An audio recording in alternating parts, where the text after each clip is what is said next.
JDS ಪಕ್ಷಕ್ಕೆ, doctor H D ದೇವೇಗೌಡರಿಗೆ, doctor H D ದೇವೇಗೌಡರವರಿಗೆ, ಮೋದಿಜಿ ಅವರಿಗೆ, ಮೋದಿಜಿ ಅವರಿಗೆ, ಎಚ್ ಡಿ ಕುಮಾರಸ್ವಾಮಿಯವರಿಗೆ, ಎಚ್ ಡಿ ಕುಮಾರಸ್ವಾಮಿಯವರಿಗೆ, ಎಚ್ ಡಿ ಕುಮಾರಸ್ವಾಮಿಯವರಿಗೆ, ಜೆಡಿಎಸ್ ಪಕ್ಷಕ್ಕೆ, ಜೆಡಿಎಸ್ ಪಕ್ಷಕ್ಕೆ, ರಾಷ್ಟ್ರ ವಿರೋಧಿ ಕಾಂಗ್ರೆಸ್ ಪಕ್ಷಕ್ಕೆ, ದೇಶದ್ರೋಹಿ ಕಾಂಗ್ರೆಸ್ ಪಕ್ಷಕ್ಕೆ, ದೇಶದ್ರೋಹಿ ಸೋನಿಯಾ ಗಾಂಧೀಜಿ ಅವರಿಗೆ, ದೇಶದ್ರೋಹಿ ಸೋನಿಯಾ ಗಾಂಧಿ ಅವರಿಗೆ, ದೇಶದ್ರೋಹಿ ಪ್ರಿಯಾಂಕಾ ಗಾಂಧಿ ಅವರಿಗೆ, ದೇಶದ್ರೋಹಿ ರಾಹುಲ್ ಗಾಂಧಿ ಅವರಿಗೆ, ದೇಶದ್ರೋಹಿ ಸಿದ್ದರಾಮಯ್ಯ ಅವರಿಗೆ, ದೇಶದ್ರೋಹಿ ಡಿ ಕೆ ಶಿವಕುಮಾರ್ ಅವರಿಗೆ, ದೇಶದ್ರೋಹಿ ಮಲ್ಲಿಕಾರ್ಜುನ್ ಖರ್ಗೆ ಅವರಿಗೆ ಧಿಕ್ಕಾರ, ಧಿಕ್ಕಾರ, ಧಿಕ್ಕಾರ, ಧಿಕ್ಕಾರ. ಬೇಕೇ ಬೇಕು, ಬೇಕೇ ಬೇಕು, ಬೇಕೇ ಬೇಕು. ಈಗ ತಮ್ಮನ್ನು ಉದ್ದೇಶಿಸಿ ಮಾತನಾಡಲಿದ್ದಾರೆ ಆರ್ ಪ್ರಕಾಶ್ ಅವರು, ನಮ್ಮ ಬೆಂಗಳೂರಿನ ಮಾಜಿ ಅಧ್ಯಕ್ಷರು. ಪಕ್ಷದ ಮುಖಂಡತ್ವದಲ್ಲಿ ಅದರ ರಾಜ್ಯಾಧ್ಯಕ್ಷ ಜಿಲ್ಲಾಧ್ಯಕ್ಷರಾಗಿರ್ತಕ್ಕಂಥ ಶ್ರೀ ರಮೇಶ್ ಗೌಡ ನೇತೃತ್ವದಲ್ಲಿ ಕೂಡ ನಾವು ಇಲ್ಲಿ ಒಂದು ಪ್ರತಿಭಟನಾ ಕಾರ್ಯಕ್ರಮಕ್ಕೆ ಸೇರಿದ್ದೇವೆ. ಈ ಪ್ರತಿಭಟನೆಯ ಉದ್ದೇಶ ಏನು, ಇತ್ತೀಚಿನ ದಿನಗಳಲ್ಲಿ ವಿರೋಧ ಪಕ್ಷವಾಗಿರ್ತಕ್ಕಂಥ ಕಾಂಗ್ರೆಸ್ ದೇಶ ಮತ್ತು ರಾಜ್ಯಗಳಲ್ಲಿ ಯಾವ ರೀತಿಯಾಗಿ ವರ್ತನೆ ಮಾಡ್ತಾ ಇದೆ ಮತ್ತು ದೆಹಲಿಯಲ್ಲಿ ನಡೆಯತಕ್ಕಂತಹ ಏನು ಒಂದು ಜಾಗತಿಕ ಮಟ್ಟದ ಒಂದು ಸಮ್ಮಿಟ್ ಏನಿದೆ, ಸಮ್ಮೇಳನ ಇದೆ, ಅದರ ಮುಂದೆ ಅಲ್ಲಿ ಭಾಗಿಯಾಗಿರ್ತಕ್ಕಂತಹ ವಿಶ್ವ ಮಟ್ಟದ ಹಲವಾರು ಸಂಸ್ಥೆಗಳು, ಮಲ್ಟಿನೇಷನಲ್ ಸಂಸ್ಥೆಗಳು ಏನಿದ್ದಾವೆ, ಅಲ್ಲಿಯ ಮುಖ್ಯಸ್ಥರಿದ್ದು ಈ ದೇಶದ ಪ್ರಗತಿಗೆ ಮತ್ತು ಏನು ಭಾರತ ಪ್ರಪಂಚದಲ್ಲಿ ಈ ಆರ್ಟಿಫಿಷಿಯಲ್ ಇಂಟೆಲಿಜೆನ್ಸ್ ನಲ್ಲಿ ಅಮೆರಿಕ ಮತ್ತು ಚೀನಾ ಬಿಟ್ಟ ನಂತರ 3ನೇ ಸ್ಥಾನದಲ್ಲಿದೆ. ಇದಕ್ಕೆ ಸಂಬಂಧಪಟ್ಟಂತೆ ಏನು ವಿಶ್ವ ಮಟ್ಟದಲ್ಲಿ ಒಂದು ಜಾಗತಿಕ ಸಮ್ಮೇಳನ ನಡೀತದೆ, ಅಲ್ಲಿ ಈ ಭಾರತ ದೇಶಕ್ಕೆ ಬರತಕ್ಕಂತಹ ಹಲವಾರು ಏನು ಜಾಗತಿಕ ಮಟ್ಟದಲ್ಲಿ ಬರತಕ್ಕಂತಹ ಏನು ಇನ್ವೆಸ್ಟ್ಮೆಂಟ್ ಏನಿದೆ ಅದಕ್ಕೆ ಸಂಬಂಧಪಟ್ಟಿರ್ತಕ್ಕಂಥ ನಮ್ಮಂತಹ ಜಾಗತಿಕ ಪ್ರತಿನಿಧಿಗಳ ಮುಂದೆ ಇವತ್ತು ಅರೆಕಟ್ಟಲಾಗಿ ಪ್ರದರ್ಶನ ನೀಡತಕ್ಕಂಥದ್ದು ನಿಜವಾಗಿ ಒಂದು ಶೋಚನೀಯ. ಒಂದು ಕಡೆ ವಿರೋಧ ಪಕ್ಷವಾಗಿ ಕಾಂಗ್ರೆಸ್ ಪಕ್ಷಕ್ಕೆ ಎಲ್ಲ ರೀತಿಯಾದ ಅಧಿಕಾರ ಇದೆ. ಕಾಂಗ್ರೆಸ್ ಆಡಳಿತಕ್ಕಂತಹ ಪಕ್ಷದ ಏನು ನಡೆನುಡಿಗಳಿದ್ದಾವೆ, ಅದರ ಯೋಜನೆಗಳೇನಿದ್ದಾವೆ, ಧೋರಣೆಗಳೇನಿದೆ ವಿರೋಧಿಸಬಹುದು. ಆದರೆ ಅದು ಕೇವಲ ನಮ್ಮ ಭಾರತದಲ್ಲಿರ್ತಕ್ಕಂತಹ ಮಟ್ಟಿಗೆ ನಾವು ಮಾಡುವುದೇ ವಿನಃ ಯಾವಾಗ ವಿಶ್ವ ಪ್ರತಿನಿಧಿಗಳು ಬಂದಿದ್ದಾರೆ ಅದಕ್ಕೆ ಸಂಬಂಧಪಟ್ಟಾಗಿ ಕೂಡ ಈ ರೀತಿಯಾಗಿ ಅವಿವೇಕವಾಗಿ ಅನಾಗರಿಕವಾಗಿ ವರ್ತನೆ ಮಾಡಿದರೆ ನಿಜವಾಗಿಯೂ ಖಂಡನಾರ್ಹ. ಇದಲ್ಲದೆ ಕೂಡ ನಮಗೆ ಗೊತ್ತೇ ಇದೆ, ಏನು ಪತ್ರಿಕಾ ಸ್ವಾತಂತ್ರ್ಯ ಇದೆ ಅದು 6ನೇ ಒಂದು ಹಕ್ಕು ಇದ್ದಾಗ ಇವತ್ತು ವಿಧಾನಮಂಡಲದಲ್ಲಿ ನಡೀತಕ್ಕಂತಹ ಯಾವುದೇ ಕಾರ್ಯಕಲಾಪಗಳಾಗಬಹುದು ಮತ್ತು ವಿಧಾನಸಭೆ ನಡೀತಕ್ಕಂತಹ ಸರ್ಕಾರದ ಯಾವುದೇ ರೀತಿಯಾದಂತಹ ಏನು ಯೋಜನೆಗಳು ಮತ್ತು ಕಾರ್ಯವೈಫಲ್ಯ ಕೂಡ ಇವತ್ತು ಅದನ್ನ ಜನರಿಗೆ ಮತ್ತು ಪ್ರತಿಯೊಬ್ಬ ನಾಗರಿಕರಿಗೂ ಮಂದಟ್ ಮಾಡತಕ್ಕಂತಹ ಅಧಿಕಾರ ನಿಮ್ಗಿರ್ತಕ್ಕಂಥದ್ದು. ಬಹುಶಃ ಸರ್ಕಾರ ಎಲ್ಲೋ ಈ ತಮ್ಮ ಕಾರ್ಯವೈಫಲ್ಯಗಳನ್ನ ನೀವು ಎಷ್ಟು ತೋರ್ತೀರಿ ಅಂತೇಳಿ ಅದಕ್ಕೆ ಒಂದು ಆ ಸ್ವಾತಂತ್ರ್ಯಕ್ಕೆ ಧಕ್ಕೆ ಮಾಡುವ ಸಲುವಾಗಿ ನಿಮಗೆ ವಿಧಾನಸಭೆಗೆ ಅಲ್ಲಿ ಪ್ರವೇಶಕ್ಕೆ ನಿಮಗೆ ನಿರ್ಬಂಧವನ್ನು ಹೇಳಿದ್ದಾರೆ.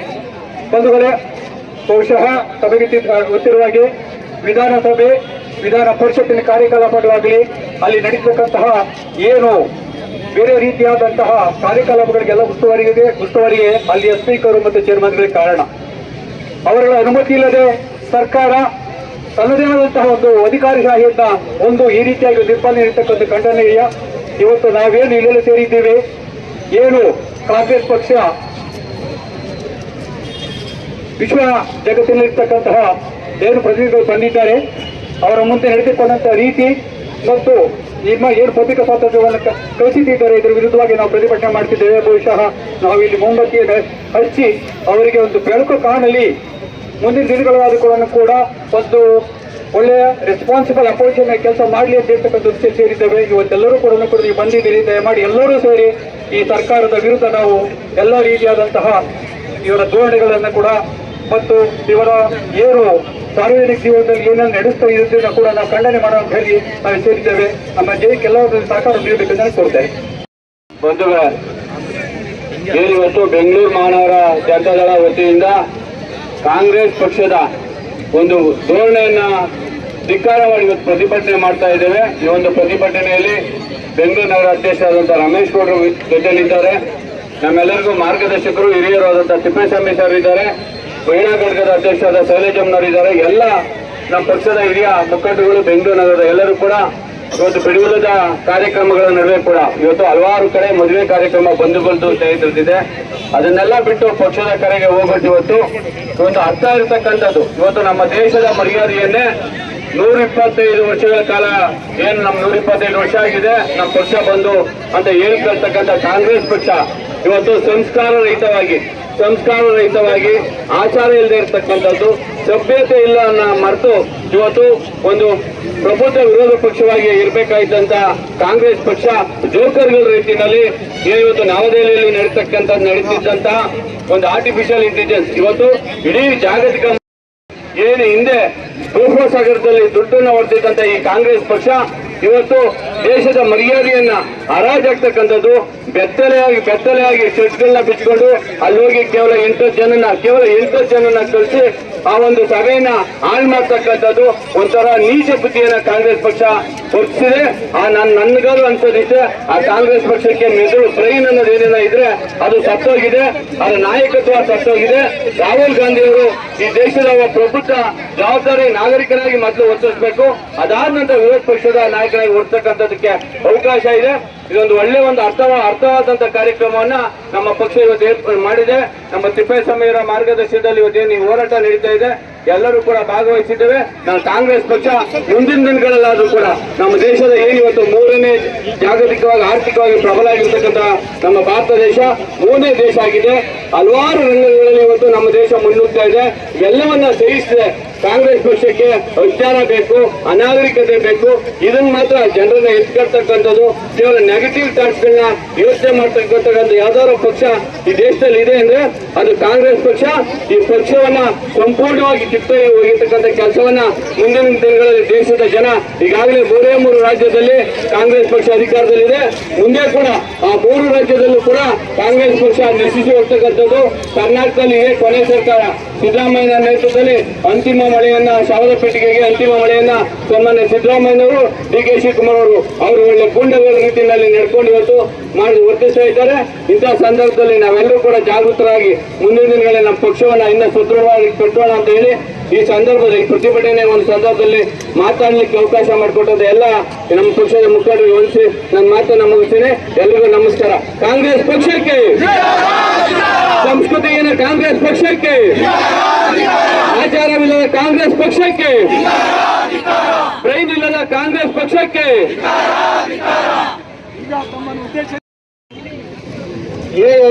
ಶೃಂಗಸಭೆ ಏನು ದೆಹಲಿಯಲ್ಲಿ ನಡೀತಕ್ಕಂಥ ಒಂದು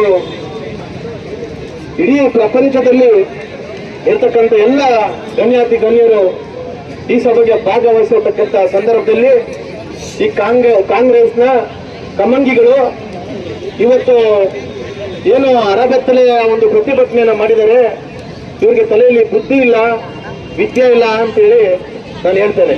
ಯಾಕಂತ ಹೇಳಿದ್ರೆ ಇವತ್ತು ಆರ್ಟಿಫಿಷಿಯಲ್ ಇಂಟೆಲಿಜೆನ್ಸ್ ಅನ್ನತಕ್ಕಂಥದ್ದು ಒಂದು ದೇಶದ ಅಭಿವೃದ್ಧಿಗೆ ಬಹಳಷ್ಟು ಪ್ರಮುಖ ಪಾತ್ರವನ್ನು ವಹಿಸ್ತದೆ. ಇವತ್ತು ಅದನ್ನ ವಿರೋಧಿಸಿ ಇವತ್ತು ಈ ಕಾಂಗ್ರೆಸ್ ಪಕ್ಷದವರು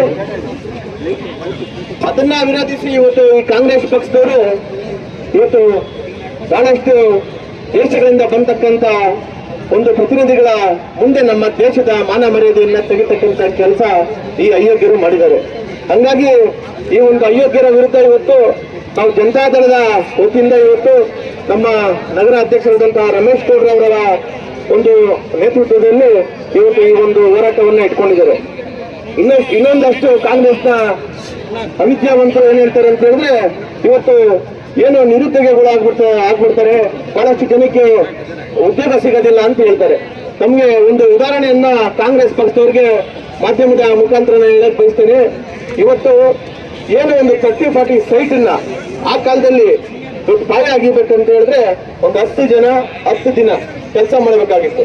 ಅದೇ JCB ಬಂದ್ಮೇಲೆ 10 ಜನಕ್ಕೆ ಕೆಲಸ ಸಿಗದೆ ಇರ್ಬೋದು, ಆದ್ರೆ ಒಂದೇ ದಿನದಲ್ಲಿ ಕೆಲಸ ಮುಗಿತಕ್ಕಂತ ಒಂದು ಕೆಲಸ ಕಾರ್ಯವನ್ನ JCB ಮಾಡಿದೆ. ಅದೇ ರೀತಿ ಇವತ್ತು ಈ AA ಕೂಡ ಒಂದು ಈ AA ಏನಿದೆ ಇವತ್ತು 100 ಜನ ಮಾಡ್ತಕ್ಕಂಥ ಕೆಲಸ 100 ದಿನ ಮಾಡ್ತಕ್ಕಂಥ ಕೆಲಸವನ್ನ ಕ್ಷಣ ಮಾತ್ರದಲ್ಲಿ ಮಾಡ್ತಕ್ಕಂಥ ಒಂದು ಆಪ್ ಈ AI.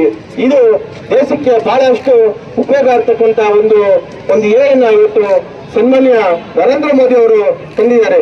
ಇದನ್ನ ವಿರೋಧಿಸ್ತಕ್ಕಂಥ ಕೆಲಸವನ್ನ ಈ ಅವಿವೇಕಿಗಳು ಮಾಡ್ತಾ ಇದ್ದಾರೆ. ಬಹುಶಃ ಇವ್ರ ತಲೆಯಲ್ಲಿ ಏನಿದೆ ಅಂತ ಹೇಳಿ ಯಾರಿಗೂ ಅರ್ಥ ಆಗ್ತಾ ಇಲ್ಲ. ಹಂಗಾಗಿ ಇವತ್ತು ಈ ಕಾಂಗ್ರೆಸ್ ಪಕ್ಷದ ಮುಖಂಡರಿಗೂ ಸಹ ಇದರಲ್ಲಿ ಭಾಗಿಯಾಗಿದ್ದಾರೆ. ಇವತ್ತು ಅಂತ ದೊಡ್ಡ ಸಭೆಯಲ್ಲಿ ಸುಳ್ಳ ಸಭೆಯಲ್ಲಿ ಇವರು ಬಂದು ಅರಬೇಕನ್ನ ಪ್ರದರ್ಶನ ಮಾಡ್ತಾರೆ ಅಂತ ಹೇಳಿದ್ರೆ ಅವರ ಯಾರು ಹೈಕಮಾಂಡ್ ಇದ್ದಾರೆ ಅವ್ರ ಗಮನಕ್ಕೆ ತಿಂದರೆ ಇದು ಮಾಡಕ್ ಬರ್ಲಿಕ್ಕಿಲ್ಲ. ಹಂಗಾಗಿ ರಾಹುಲ್ ಗಾಂಧಿ ಅವರು ಇರ್ಬೋದು, ಸೋನಿಯಾ ಗಾಂಧಿ ಅವರು ಇರ್ಬೋದು, ಪ್ರಿಯಾಂಕಾ ಗಾಂಧಿ ಅವರು ಇರ್ಬೋದು, ಜೊತೆಗೆ ಇಲ್ಲಿ ಇರ್ತಕ್ಕಂಥ ಮಹಾನ್ ನಾಯಕರುಗಳಿದ್ದಾರೆ. ಸಿದ್ದರಾಮಯ್ಯ ಅವರು ಇರ್ಬೋದು, DK ಶಿವಕುಮಾರ್ ಅವರು, ಮಲ್ಲಿಕಾರ್ಜುನ್ ಖರ್ಗೆ ಅವರು, ಇವ್ರಿಗೆಲ್ಲರಿಗೂ ಸಹ ನಮ್ಮ ಪಕ್ಷದ ವತಿಯಿಂದ ಧಿಕ್ಕಾರವನ್ನು ಹೇಳ್ತೀರಿ. ಇವತ್ತೇನಾದ್ರೂ ಇವತ್ತು UK ನೋಡ್ಬೋದು, ಯುನೈಟೆಡ್ ಕಿಂಗ್ಡಮ್ ಅಲ್ಲಿ ಇವತ್ತು ನೋಡ್ಬೋದು ನೀವು. ಆ ದೇಶ ಇವತ್ತು ಆ್ಯಪ್ನ ಇವಾಗ ಏನು ಯಾವ ರೀತಿಯ ಒಂದು ಬಳಸ್ಕೊಂಡು ಇವತ್ತು ಆ ದೇಶದ ಅಭಿವೃದ್ಧಿ ಮಾಡ್ತಾ ಇದ್ದಾರೆ ಅಂತ ಹೇಳ್ಬೋದು. ಚೈನಾ ಸಹ ಇದರ ಒಂದು ಉಪಯೋಗನ ಪಡ್ಕೊಳ್ತಾ ಇದ್ದಾರೆ. ಜೊತೆಗೆ ಸಿಂಗಾಪುರ್ ಇಂಥ ಅಷ್ಟೋ ಒಂದು ಅಭಿವೃದ್ಧಿ ಹೊಂದಿರತಕ್ಕಂಥ ದೇಶ ಇವತ್ತು ಏನ ಒಂದು ಮುಂದಿರತಕ್ಕಂಥ ಒಂದು ಅಭಿವೃದ್ಧಿ ಪಡಿಸ್ತಕ್ಕಂಥ ಕೆಲಸವನ್ನ ಮಾಡ್ತಾ ಇದ್ದಾರೆ. ಅದೇ ರೀತಿ ನಮ್ಮ ದೇಶ ಕೂಡ ಮುಂದುವರಿಬೇಕು, ಈ ಒಂದು ಅಭಿವೃದ್ಧಿಯಲ್ಲಿ ಮುಂದುವರಿಬೇಕು ಅಂತೇಳಿ ಸನ್ಮಾನ್ಯ ನರೇಂದ್ರ ಮೋದಿ ಅವರು ಈ ಒಂದು ಏನ ಮುಂದೆ ತರ್ತಕ್ಕಂಥ ಕೆಲಸವನ್ನ ಅಭಿವೃದ್ಧಿ ಮಾಡತಕ್ಕಂಥ ಕೆಲಸವನ್ನ ಮಾಡ್ತಾ ಇದ್ರೆ ಈ ಕಾಂಗ್ರೆಸ್ ಅಯೋಗ್ಯರು ಇವತ್ತು ಇದನ್ನ ವಿರೋಧಿಸಿ ಇಡೀ ದೇಶದ ಮಾನ ಮರ್ಯಾದೆಯನ್ನ ಇವತ್ತು ನಮ್ಮ ದೇಶದಲ್ಲಿ ತೆಗೆದಿದ್ದಾರೆ. ಹಂಗಾಗಿ ಇವ್ರಿಗೆ ನಾನು ನಮ್ಮ ಸರ್ಕಾರದಲ್ಲಿ ಕೇಳ್ಕೊಳ್ಳೋದು ಇಷ್ಟೇನೆ, ಕೇಂದ್ರದವರೇ ಇವತ್ತು ಇದನ್ನ ಹೋಮ್ ಮಿನಿಸ್ಟರ್ ಮಧ್ಯವರ್ತಿಕೆ ವಹಿಸ್ಬಿಟ್ಟು ಇವ್ರು ಯಾರೋ ಇವತ್ತು ಒಂದಷ್ಟು ಜನ ಇವತ್ತು ಅಲ್ಲಿ ವಿರೋಧ ಮಾಡಿ ನಮ್ಮ ದೇಶದ ಮಾನ ಮರ್ಯಾದೆಯನ್ನ ಬೇರೆ ದೇಶದವರ ಪ್ರತಿನಿಧಿಗಳ ಮುಂದೆ ತೆಗೆದಿದ್ದಾರೋ ಇವರೆಲ್ಲರನ್ನು ದೇಶದ್ರೋಹಿ ಕಾಯ್ದೆ ಅಡಿ ಬಂಧಿಸಿ ಒತ್ತಿ ಒಳಗಾಕ್ಬೇಕಂತ ಈ ಮುಖಾಂತರ ಈ ಒಂದು ಹೋರಾಟ ಮುಖಾಂತರ ನಾವು ಹೇಳಕ್ ಬಯಸ್ತೀನಿ. ಎಲ್ರಿಗೂ ನಮಸ್ಕಾರ. ಇವತ್ತು ಏನು ನಮ್ಮ JDS ಪಕ್ಷದಿಂದ ಈ ಒಂದು ಪ್ರತಿಭಟನೆಯನ್ನ ಈ ಫ್ರೀಡಂ ಪಾರ್ಕ್ ಅಲ್ಲಿ ನಾವು ಹಮ್ಮಿಕೊಂಡಿದ್ದೀವಿ. ನಿನ್ನೆ ದಿನ ಈಗಾಗಲೇ ನಮ್ಮ AI ಸಮಿಟ್ ಬಂದು ಡೆಲ್ಲಿಯಲ್ಲಿ ನಡೀತಾ ಇದೆ. ಸೊ ಹಲವಾರು ರಾಜ್ಯದಿಂದ ದೇಶದಿಂದ ಆ AI ಸಮಿಟ್ ಬಂದು ತುಂಬಾ ಚೆನ್ನಾಗಿ ಅರ್ಥಪೂರ್ವಕವಾಗಿ ಒಂದು ನಮ್ಮ ಒಂದು ಕಂಟ್ರಿ ಭಾರತದಲ್ಲಿ ನಡೀತಾ ಇದೆ. ಈಗಾಗಲೇ ನಮ್ಮ ತಿಪ್ಪೇಸ್ವಾಮಿ ಸರ್ ಹೇಳಿದ ಹಾಗೆ ಅಮೆರಿಕ, ಚೈನಾ ಆದ ನಂತರ ನಮ್ಮ ಒಂದು ಡೆವಲಪ್ಮೆಂಟ್ಸ್ ಏನಿದೆ ಟೆಕ್ನಾಲಜಿ ವೈಸ್ ಏನು ನಮ್ಮ ಭಾರತದಲ್ಲಿ ಬೆಳೆದು ಬರ್ತಾ ಇದೀವಿ. ನಾವು 3ನೇ ಸ್ಥಾನಕ್ಕೆ ಮುಂದಕ್ಕೆ ಹೋಗ್ತಾ ಇದ್ದೀವಿ. ಆದರೆ ಈ ವಿರೋಧ ಪಕ್ಷವಾಗಿ ಇರುವಂತಹ ಕಾಂಗ್ರೆಸ್ ಎಲ್ಲಿ ಕಾಂಗ್ರೆಸ್ ಸರ್ಕಾರ ನಡೀತಿದೆ ಅಲ್ಲಿ ವಿರೋಧ ಪಕ್ಷವಾಗಿ ಡೆಲ್ಲಿಯಲ್ಲಿ ಕಾಂಗ್ರೆಸ್ ಅವರು ಇದ್ದಾರೆ. ಆದ್ರೆ ಅವರ ಒಂದು ಕೆಲಸ ಯಾವ ರೀತಿ ಇದೆ ಅಂತಂದ್ರೆ ಅಲ್ಲಿ ನಡೀತಿರೋ AI ಸಮಿಟ್ಗೆ ಅವರು ಯೂತ್ ಕಾಂಗ್ರೆಸ್ ಅವರು ಹೆಂಗ್ ಹೋಗಿದ್ದಾರೆ ಅಂದ್ರೆ ಆ ರಿಜಿಸ್ಟ್ರೇಷನ್ ಮಾಡ್ಕೊಂಡೇ ಒಳಗೆ ಹೋಗಿದ್ದಾರೆ. ರಿಜಿಸ್ಟ್ರೇಷನ್ ಮಾಡ್ಕೊಂಡು ಹೊರಗೆ ಹೋಗಿ ಅಲ್ಲಿ ಈ ತರ ಒಂದು ಪ್ರೊಟೆಸ್ಟ್ ನ ಅಲ್ಲಿ ಒಂದು ವಿರೋಧವನ್ನು ವ್ಯಕ್ತಪಡಿಸಿದ್ದಾರೆ. ಏನಾದ್ರೂ ಒಂದು ನಮ್ಮ ಕರ್ನಾಟಕದಲ್ಲಿ ಮಾತ್ರ ಅಧಿಕಾರ ಇದೆ. ಇದು ಇತ್ತೀಚಿನ 1 ತಿಂಗಳಿಂದ DK ಶಿವಕುಮಾರ್ ಅವರು ಯಾವುದೋ ಒಂದು ಕಂಟ್ರಿಗೆ ಹೋಗ್ತಾರೆ, ಬಂಡವಾಳಶಾಹಿ. ಇವತ್ತಿನ ಪ್ರತಿಭಟನೆಯ ಉದ್ದೇಶ ಏನು, ನವದೆಹಲಿಯಲ್ಲಿ ನಡೀತಾ ಇರ್ತಕ್ಕಂಥ ಜಾಗತಿಕ ಮಟ್ಟದ ಶೃಂಗಸಭೆಯನ್ನ ಅದರ ನೇತೃತ್ವವನ್ನ ನಮ್ಮ ದೇಶದ 140 ಕೋಟಿ ಪ್ರತಿನಿಧಿಯಾಗಿರ್ತಕ್ಕಂಥ ಶ್ರೀಯುತ ನರೇಂದ್ರ ಮೋದಿಜಿಯವರು ವಹಿಸಿದ್ರು. ಆ ಒಂದು ನೇತೃತ್ವ ವಹಿಸತಕ್ಕಂಥ ಸಭೆಗೆ ಕನಿಷ್ಠ ಪರಿಜ್ಞಾನ ಇಲ್ಲದಿರ್ತಕ್ಕಂಥ ಇವತ್ತಿನ ಈ ರಾಜ್ಯದಲ್ಲಿ ಕಾಂಗ್ರೆಸ್ ನೇತೃತ್ವದ ರಾಜ್ಯ ಸರ್ಕಾರ ಇವತ್ತೇನು ಅಧಿಕಾರ ನೀಡುತ್ತಾ ಇದ್ದಾರೆ, ಈ ದೇಶದ ಸಂಸತ್ನಲ್ಲಿ ವಿರೋಧ ಪಕ್ಷದ ನಾಯಕರಾಗಿರ್ತಕ್ಕಂಥ ರಾಹುಲ್ ಗಾಂಧಿರವರು ಕನಿಷ್ಠ ಪರಿಜ್ಞಾನ ಇಲ್ಲದೆ ಅವ್ರದ್ದು ನಡವಳಿಕೆ ನಾವು ನೋಡ್ಕೊಂಡು ಬಂದಿದ್ದೇವೆ. ಏನಪ್ಪಾ ಅಂತಂದ್ರೆ ತಾವೆಲ್ಲ ನೋಡಿದ್ದೀರಿ, ಯಾವುದಾದ್ರೂ ದೇಶಕ್ಕೆ ಹೊರದೇಶಕ್ಕೆ ಹೋದಂತ ಸಂದರ್ಭದಲ್ಲಿ ನಮ್ಮ ದೇಶದ ಬಗ್ಗೆ ಬಹಳ ಅಗೌರವದಿಂದ ಮಾತನಾಡ್ತಕ್ಕಂಥದ್ದು, ದೇಶದ ಯೋಜನೆಗಳ ಬಗ್ಗೆ, ದೇಶದ ಪ್ರಧಾನಮಂತ್ರಿಗಳ ಬಗ್ಗೆ ಬಹಳ ಅವಹೇಳನಕಾರಿಯಾಗಿ ಮಾತನಾಡಿರ್ತಕ್ಕಂಥದ್ದನ್ನು ನಾವು ನೋಡ್ಕೊಂಡು ಬಂದಿದ್ದೇವೆ. ಇವತ್ತಿನ ಒಂದು ಈ ಪ್ರತಿಭಟನೆ ಬೆಂಗಳೂರು ಮಹಾನಗರ ಜನತಾದಳ ವತಿಯಿಂದ ಇವತ್ತೇನು ಏರ್ಪಡಿಸಿದ್ದೇವೆ. ಈ ಒಂದು ಪ್ರತಿಭಟನೆಯಲ್ಲಿ ನಮ್ಮ ಹಿರಿಯರು ಮಾಜಿ ಶಾಸಕರಾಗಿರ್ತಕ್ಕಂಥ ತಿಪ್ಪೇಸ್ವಾಮಿ ಸಾಹೇಬರು, ಇಂದಿನ ಅಧ್ಯಕ್ಷ ಆಗಿರ್ತಕ್ಕಂಥ ಪ್ರಕಾಶ್ ಅವರು, ಮಹಿಳಾ ಘಟಕದ ಅಧ್ಯಕ್ಷ ಆಗಿರ್ತಕ್ಕಂಥ ಶೈಲಜಾ ರಾವ್ ಅವರು, ಅದೇ ರೀತಿ ಬೆಂಗಳೂರು ನಾರ್ತ್ ಪಾರ್ಲಿಮೆಂಟ್ ಕಾನ್ಸ್ಟಿಟ್ಯೂನ್ಸಿ ಅಧ್ಯಕ್ಷ ಆಗಿರ್ತಕ್ಕಂಥ ನಮ್ಮ ತುಳಸಿರಾಮ್ ಅವರು, ನಮ್ಮ ಮಹಾನಗರ ಮಾಜಿ ನಗರ ಪಾಲಿಕೆ ಸದಸ್ಯರಾಗಿರ್ತಕ್ಕಂಥ ಮುಂಚಾಮಣ್ಣವರು, ಯುವಜನತಾ ದಳ ಅಧ್ಯಕ್ಷ ಆಗಿರ್ತಕ್ಕಂಥ ಸ್ವಾಮಿಯವರು, ಎಲ್ಲ ಮಹಿಳಾ ಘಟಕದ ಅಧ್ಯಕ್ಷರು, ಎಲ್ಲ 28 ವಿಧಾನಸಭಾ ಕ್ಷೇತ್ರದ ಅಧ್ಯಕ್ಷಗಳು, ಸೆಂಟ್ರಲ್ ಪಾರ್ಲಿಮೆಂಟ್ ಕ್ಷೇತ್ರದ ಅಧ್ಯಕ್ಷ ನಾಗೇಶ್ ಅವರು, ಎಲ್ಲ ನಮ್ಮ ಹಿರಿಯರಾಗಿರ್ತಕ್ಕಂಥ ವೆಂಕಟಮ್ಮಣ್ಣವರು, ಬಹಳ ಜನ ನಮ್ಮ ಅದೇ ರೀತಿ ನಮ್ಮ ಸೆಕ್ರೆಟರಿ ಜನರಲ್ ಆಗಿರ್ತಕ್ಕಂಥ ರಮೇಶ್ ಅವರು, ಬಹಳ ಜನ ಈ ಪ್ರತಿಭಟನೆಯಲ್ಲಿ ಭಾಗವಹಿಸಿದ್ದಾರೆ. ನಾನು ಮಾಧ್ಯಮದ ಸ್ನೇಹಿತರಿಗೂ ಸಹ ಈ ಸಂದರ್ಭದಲ್ಲಿ ನಾನು ಕೃತಜ್ಞತೆಯನ್ನು ಹೇಳ್ತಾ ಇದ್ದೀನಿ. ಯಾಕೆ ಅಂತಂದ್ರೆ ನಮ್ಮ ಯಾವುದೇ ಒಂದು ವಿರೋಧ ಪಕ್ಷವಾಗಿ ನಾವು ಯಾವುದೇ ಒಂದು ಪ್ರತಿಭಟನೆಗೆ ಕರೆ ಕೊಟ್ಟಂತ ಸಂದರ್ಭದಲ್ಲಿ ತಾವು ಮಾಧ್ಯಮದ ಸ್ನೇಹಿತರು ಎಲ್ಲ ರೀತಿಯನ್ನು ನಮಗೆ ಸಹಕಾರ ಕೊಟ್ಟಿದ್ದೀರಿ. ಹಾಗಾಗಿ ತಮಗೆ ನಾನು ಮೊದಲನೇದಾಗಿ ಕೃತಜ್ಞತೆ ಹೇಳ್ತಾ ಇದ್ದೀನಿ. ತಮ್ಮ ಮುಖಾಂತರ ನಾನು ಪೊಲೀಸ್ ಅಧಿಕಾರಿಗಳಲ್ಲಿ ಮನವಿ ಮಾಡ್ತಕ್ಕಂಥದ್ದು, ಇವತ್ತಿನ ಈ ಪ್ರತಿಭಟನೆ ಇವತ್ತು ನಮ್ದು ಶಾಂತಿಯುತ ಪ್ರತಿಭಟನೆ. ಇವತ್ತು ನಾವು ಕ್ಯಾಂಡಲ್ ಹಚ್ಚೋದ್ರ ಮುಖಾಂತರ ಇಲ್ಲೇನು ಶಾಂತಿಯುತ ಪ್ರತಿಭಟನೆಯನ್ನು ಮಾಡ್ತಾ ಇದ್ದೀರಿ. ನಾವು ಈ ಒಂದು ಕ್ಯಾಂಡಲ್ ಅನ್ನ ಹಿಡ್ಕೊಂಡು ಮಾನ್ಯ ರಾಜ್ಯಪಾಲರು ಲೋಕಭವನಕ್ಕೆ ನಾವು ಹೊರಟಿದ್ದೇವೆ. ಅದಕ್ಕೆ ಪೊಲೀಸ್ನವರು ನಮಗೆ ಸಹಕಾರ ಕೊಡಬೇಕು ಅಂತ ಹೇಳಿ ತಮ್ಮ ಮುಖಾಂತರ ನಾನು ಮನವಿಯನ್ನು ಮಾಡ್ತಾ ಇದ್ದೇನೆ. ಹಾಗಾಗಿ ನಾನು ಈಗಾಗಲೇ ಹೇಳ್ತಿದ್ದೆ ಯಾವ ರೀತಿ ನಡವಳಿಕೆ ಕಾಂಗ್ರೆಸ್ ಪಕ್ಷದಲ್ಲಿದೆ ಅಂತ ಹೇಳಿ. ನಾವು ಈಗಾಗಲೇ ರಾಜ್ಯ ಸರ್ಕಾರದ ಯಾಕೆ ಪ್ರಸ್ತಾಪ ಮಾಡಿದೆ ಅಂತಂದ್ರೆ, ಈ ದೇಶದ 140 ಕೋಟಿ ಜನರ ಪ್ರತಿನಿಧಿಯಾಗಿರ್ತಕ್ಕಂಥ ಶ್ರೀಯುತ ನರೇಂದ್ರ ಮೋದಿಜಿಯವರ ಒಂದು ಭಾವಚಿತ್ರವನ್ನ ವಿಧಾನಸೌಧದ ಮುಂದೆ ಒಂದು ಅವರಿಗೆ ಅವಹೇಳನ ಮಾಡ್ತಕ್ಕಂಥದನ್ನ ಕಾಂಗ್ರೆಸ್ನವರು ಹಾಕಿದ್ರು. ತಾವು ಮಾಧ್ಯಮದವರು ನೋಡಿದರೆ ಭಾರತೀಯ ಜನತಾ ಪಾರ್ಟಿಯವರು ಮತ್ತೆ ನಾವು ಈಗಾಗಲೇ ಅದನ್ನ ಮಾನ್ಯ ಪೊಲೀಸ್ ಆಯುಕ್ತರಿಗೆ ಮತ್ತೆ ಪೊಲೀಸ್ ಮಹಾನಿರ್ದೇಶಕರಿಗಾಗಲೇ ನಾವು ದೂರನ್ನ ಕೊಟ್ಟಿದ್ದೇವೆ. ಆದ್ರೆ ನಾನು ಹೇಳ್ತಕ್ಕಂಥದ್ದು, ಯಾವುದೇ ಚುನಾವಣೆಗಳು ಬಂದಂತ ಸಂದರ್ಭದಲ್ಲಿ ನಾವು ರಾಜಕಾರಣ ಮಾಡೋಣ. ಚುನಾವಣೆಗಳು ಬಂದಂತ ಸಂದರ್ಭದಲ್ಲಿ ಆ 1 ತಿಂಗಳು ರಾಜಕಾರಣ ಆದ ನಂತರ ಯಾವುದೇ ಪಕ್ಷ ಇರಬಹುದು, ಅಧಿಕಾರಕ್ಕೆ ಬಂದರೆ ಅದು ಜನಸಾಮಾನ್ಯರು ಒಂದು ಸರ್ಕಾರಕ್ಕೆ ಮತವನ್ನು ಕೊಟ್ಟಿರ್ತಾರೆ, ಅವರು ಅಧಿಕಾರವನ್ನು ನಡೆಸ್ತಾ ಇರ್ತಾರೆ. ಅಂತ ಒಂದು ಜನಪ್ರತಿನಿಧಿಗಳನ್ನ ನೀವು ಅಂತ ಒಂದು ಜನರ ವಿಶ್ವಾಸವನ್ನು ಗಳಿಸಿ ಆಡಳಿತಕ್ಕೆ ಬಂದ ನಂತರ ನಾವು ಏನು ಬೇಕಾಗಿದ್ರು ಮಾಡ್ತೀವಿ, ನಾವು ಏನು ಬೇಕಾಗಿದ್ರು ಹುಚ್ಚಾಟ ಆಡ್ತೀವಿ. ಈಗಾಗಲೇ ತಾವು ನೋಡ್ತಾ ಇದ್ದೀವಿ ರಾಜ್ಯ ಕಾಂಗ್ರೆಸ್ ಸರ್ಕಾರದ ಅವರು ನಡವಳಿಕೆ ಯಾವ ರೀತಿ ಇದೆ ಅಂತಂದ್ರೆ ತಾವೆಲ್ಲ ನೋಡಿದ್ದೀರಿ. ಈಗಾಗಲೇ ನಾವು 140 ಜನ ನಮ್ಗೇನು ಬಹುಮತ ಇದೆ, ನಾವು ಏನು ಬೇಕಾಗಿದ್ರು ನಡೀತದೆ ಅಂತೇಳಿ ಬಹಳ ಅವೈಜ್ಞಾನಿಕವಾಗಿ ಹುಚ್ಚಾಟ ಆಡ್ತಾ ಇದ್ದಾರೆ. ಅವ್ರಿಗೆ ಏನಪ್ಪ ಈ ರಾಜ್ಯ ಸರ್ಕಾರದ ಒಂದು ದುರಾಂಕಾರ ಅಂತಂದ್ರೆ, ನಮ್ಮ ಅಷ್ಟಂತೂ 140, ನಾವು ಏನು ಬೇಕಾಗಿದ್ರು ಮಾಡ್ತೀವಿ, ನಾವು ಇಲ್ಲಿ ಮಾಡಿದ್ದೇ ಸರಿ ಅಂತ ಒಂದು ಧೋರಣೆಯನ್ನ ಅವರು ಇವತ್ತು ತೋರ್ತಾ ಇದ್ದಾರೆ. ನಾನು ಕೇಳ್ತೇನೆ, ಈ ರಾಜ್ಯದ ಮಾನ್ಯ ಮುಖ್ಯಮಂತ್ರಿಗಳು ಮತ್ತು ಉಪಮುಖ್ಯಮಂತ್ರಿಗಳು, ಅದೇ ರೀತಿ ಅಲ್ಲೇನು ರಾಹುಲ್ ಗಾಂಧಿ ಅವರು ಲೋಕಸಭೆಯಲ್ಲಿ ವಿರೋಧ ಪಕ್ಷದ ನಾಯಕರಾಗಿದ್ದಾರೆ.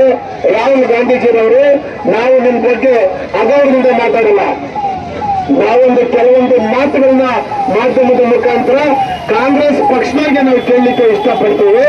ನೀವು ಲೋಕಸಭೆಯಲ್ಲಿ ವಿರೋಧ ಪಕ್ಷದ ನಾಯಕರಾಗಿ ಒಬ್ಬ ಈ ದೇಶದ ಶೃಂಗಸಭೆ ನಡೆಯತಕ್ಕಂಥ ಅದರ ನೇತೃತ್ವವನ್ನು ನರೇಂದ್ರ ಮೋದಿಜಿಯವರು ವಹಿಸಿದ್ರು. ಆದ್ರೆ ತಾವು ಇವತ್ತಿನ ದಿವಸ ಯಾವ ರೀತಿ ಇತ್ತು ನಿಮ್ಮ ಕಾಂಗ್ರೆಸ್ ಪಕ್ಷದವರ ನಡವಳಿಕೆ, ಅರೆಬೆತ್ತಲೆಯಾಗಿ ಇಡೀ ದೇಶದ ಸಮಿತಿ ನಡೀತಾ ಇರಬೇಕಾದ್ರೆ ಹಲವಾರು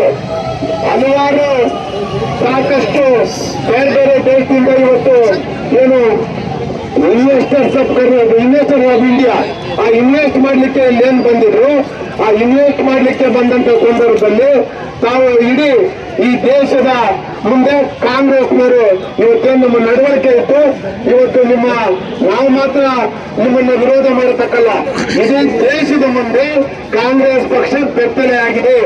ಹಾಗಾಗಿ ನಾವು ಇವತ್ತು ಈ ಒಂದು ಫ್ರೀಡಂ ಪಾರ್ಕ್ ಅಲ್ಲಿ ಇವತ್ತೇನು ಪ್ರತಿಭಟನೆಯನ್ನು ಮಾಡ್ತಾ ಇದ್ದೀವಿ. ಕಾಂಗ್ರೆಸ್ ಪಕ್ಷದವರ ನಡವಳಿಕೆ ಇದೇ ರೀತಿ ಇದ್ರೆ ಯಾವುದೇ ಸಂದರ್ಭದಲ್ಲಿ ಚುನಾವಣೆ ಆಗ್ಲಿ, ಅದು ಚುನಾವಣೆ ಆದಂತ ಸಂದರ್ಭದಲ್ಲಿ ಜನ ನಿಮಗೆ ತಕ್ಕ ಶಾಸ್ತಿಯನ್ನ ಮಾಡ್ತಾರೆ. ನಾನು ಮಾನ್ಯ ಮುಖ್ಯಮಂತ್ರಿಗಳಿಗೆ ಕೇಳಲಿಕ್ಕೆ ಇಷ್ಟಪಡ್ತೀನಿ. ಮಾನ್ಯ ಮುಖ್ಯಮಂತ್ರಿಗಳು ಬಹಳ ಸರಿ ಹೇಳ್ತಾರೆ, ನಾವು ಕಟ್ಟ ಕಡೆಯ ಹೊತ್ತಿಗೂ ಕಾನೂನು ಅಧಿಕಾರ ಸಿಗಬೇಕು ಅಂತೇಳಿ, ಅಧಿಕಾರ ವಿಕೇಂದ್ರೀಕರಣ ಆಗ್ಬೇಕು ಅಂತ ಹೇಳ್ತಾರೆ. ಅಧಿಕಾರ ವಿಕೇಂದ್ರೀಕರಣ ಎಲ್ಲರೂ ಮಾಡ್ತಾ ಇದ್ದೀವಿ, ತಾವು ನೋಡ್ತಾ ಇದ್ದೀರಿ. ಇವತ್ತು ತಾವು ಅಧಿಕಾರಕ್ಕೆ ಬಂದು 3 ವರ್ಷ ಆಯ್ತು. ಅಧಿಕಾರಕ್ಕೆ ಬಂದು 3 ವರ್ಷ ಆದ್ರೂ ಸಹ ಇವತ್ತು ನೀವು ತಮ್ಮ ಧೋರಣೆ ಯಾವ ರೀತಿ ಇದೆ? ಲೋಕಲ್ ಬಾಡಿ ಚುನಾವಣೆ ನಡೆಸಲಿಕ್ಕೆ ಯೋಗ್ಯತೆ, ದಯವಿಟ್ಟು ಮಾತಾಡೋಣ. ಲೋಕಲ್ ಬಾಡಿ ಚುನಾವಣೆ ನಡೆಸಲಿಕ್ಕೆ ನಿಮಗೆ ಯೋಗ್ಯತೆ ಇಲ್ಲ. ಇವತ್ತು ಬೃಹತ್ ಬೆಂಗಳೂರು ಮಹಾನಗರ ಪಾಲಿಕೆ ಇದ್ದಂಥದ್ದನ್ನು ಇವತ್ತು GBA ಮಾಡಿದ್ದೀರಿ. GBA ಮಾಡಿರೋದನ್ನು ಇವತ್ತು ನೀವು ಅದಕ್ಕೂ ಸಹ ಕೋರ್ಟ್ ಕೊನೆಗೆ ಚೀಮಾರಿ ಹಾಕಿ ಡೆಡ್ಲೈನ್ ಕೊಟ್ಟಿದ್ದಾರೆ. ಈಗಲೂ ಸಹ ನೀವು ಚುನಾವಣೆಯನ್ನು ಮುಂದೂಡಬೇಕು ಅಂತೇಳಿ ನಾನಾ ಕಾರಣಗಳನ್ನ ಹುಡುಕ್ತಾ ಇದ್ದೀರಿ. ಅಷ್ಟೇ ಅಲ್ಲ, ಏನು ಇವತ್ತು ಶೃಂಗಸಭೆ ನಡೀತಕ್ಕಂಥ ಸಂದರ್ಭದಲ್ಲಿ ಯಾರು ಕಾಂಗ್ರೆಸ್ನ ಕಾರ್ಯಕರ್ತರು ಇವತ್ತು ಇಲ್ಲಿ ಫ್ರೀಡಂ ಪಾರ್ಕ್ ಅಲ್ಲೂ ಸಹ ನರೇಂದ್ರ ಮೋದಿಜಿಯವರ ಒಂದು ಭಾವಚಿತ್ರಕ್ಕೆ ಅವಮಾನ ಮಾಡಿರ್ತಕ್ಕಂಥದ್ದು. ನಾನು ಆಗ್ರಹ ಮಾಡ್ತೇನೆ, ಮಾನ್ಯ ಪೊಲೀಸ್ ಮಹಾನಿರ್ದೇಶಕರು ಮತ್ತೆ ಪೊಲೀಸ್ ಆಯುಕ್ತರಲ್ಲಿ, ಯಾರು ನರೇಂದ್ರ ಮೋದಿಜಿಯವರು ಭಾರತೀಯ ಜನತಾ ಪಾರ್ಟಿಗಲ್ಲ, ಇವತ್ತು ನರೇಂದ್ರ ಮೋದಿಜಿಯವರು ಈ ದೇಶದ ಪ್ರಧಾನಮಂತ್ರಿಗಳು, 140 ಕೋಟಿ ಜನರ ಪ್ರತಿನಿಧಿ ಅಂತ ಒಬ್ಬ ನರೇಂದ್ರ ಮೋದಿಜಿಯವರಿಗೆ ಇವತ್ತು ಇವರು ಅವಮಾನ ಮಾಡಿರ್ತಕ್ಕಂಥದ್ದು ನಿಜಕ್ಕೂ ಸಹ 140 ಕೋಟಿ ಭಾರತೀಯರಿಗೂ ಮಾಡಿರ್ತಕ್ಕಂಥ ಅವಮಾನ. ಹಾಗಾಗಿ ಕೂಡಲೇ ಅವ್ರ ಮೇಲೆ ಕಾನೂನು ರೀತಿಯ ಕ್ರಮ ಜರುಗಿಸಬೇಕು ಅಂತೇಳಿ ನಾನು ಆಗ್ರಹವನ್ನು ಮಾಡ್ತಾ ಇದ್ದೇನೆ. ಅಷ್ಟೇ ಅಲ್ಲ, ಏನು ಕಾಂಗ್ರೆಸ್ನವರ ಧೋರಣೆ, ಅವರು ಏನು ನಿನ್ನೆ ಹೋಗಿ ಆ ಸಮಿತಿಗೆ ಅವರೇನು ಅರಬೆತ್ತಲೆಯಾಗಿ ಇವತ್ತೇನು ಪ್ರದರ್ಶನ ಮಾಡಿ ಈ ರೀತಿ ಅವರ ಒಂದು ನಡವಳಿಕೆ ಏನಿದೆ ಅಂತವ್ರ ಮೇಲೆ ಕೂಡಲೇ ಕಾನೂನು ಕ್ರಮ ಜರುಗಿಸಿ ಅವ್ರನ್ನ ಜೈಲ್ಗಟ್ಟಂತ ಕೆಲಸವನ್ನ ಮಾಡಬೇಕು ಅಂತೇಳಿ ನಾನು ಆಗ್ರಹವನ್ನು ಮಾಡ್ತಾ ಇದ್ದೇನೆ. ಅದೇ ರೀತಿ ಏನಿವತ್ತು ಈ ಒಂದು ಪ್ರತಿಭಟನೆ, ಇವತ್ತು ನಾವು ಶಾಂತಿಯುತವಾದ ಪ್ರತಿಭಟನೆ, ಇಲ್ಲಿಂದ ನಾವು ಇಲ್ಲಿ ಏನು ಕ್ಯಾಂಡಲ್ ನ ಇಲ್ಲಿ ಹಚ್ಚಿ ಶಾಂತಿಯುತವಾದ ಪ್ರತಿಭಟನೆ ಮಾಡಿಕೊಂಡು ನಾವು ಏನು ರಾಜಭವನ ಇತ್ತು ಇವತ್ತು